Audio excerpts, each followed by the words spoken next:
বিশেষ করে নারী শক্তি বনাম আপনার লড়াই কতটা একটা এবার নির্বাচনে যেতে পারে?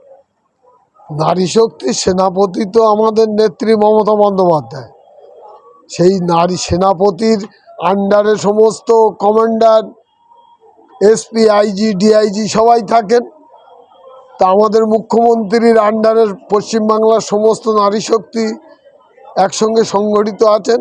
সেই জন্য প্রত্যেকটা মিটিং মিছিলে দেখলে তো বুঝতে পারেন যে পুরুষের সংখ্যার দিককার চাইতে নারী সংখ্যা বেশি আসে মিটিং মিছিলে, দিদির মিছিলে।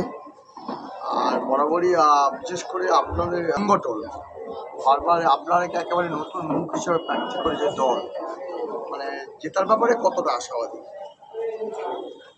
দল নতুন মুখ হিসাবে প্রার্থী দিয়েছেন সঠিক কথা, কিন্তু ওই মাটিতে আমি 40 বছর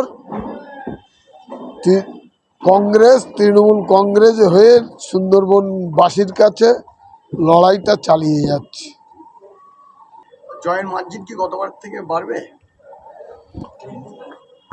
হিঙ্গলগঞ্জবাসী তাই বলছে, জয়ের মার্জিন গতবারের চাইতে এবার বাড়বে।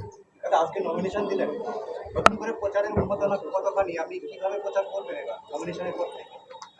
দেখুন, আমাদের তো 3 টায়ার প্রচার হয়, একটা চ্যাটাই মিটিং হয়, তারপরে বুথ ভিত্তিক হয়, তারপরে আপনার পঞ্চায়েত সমিতি ভিত্তিক আমাদের পথসভা চলছে।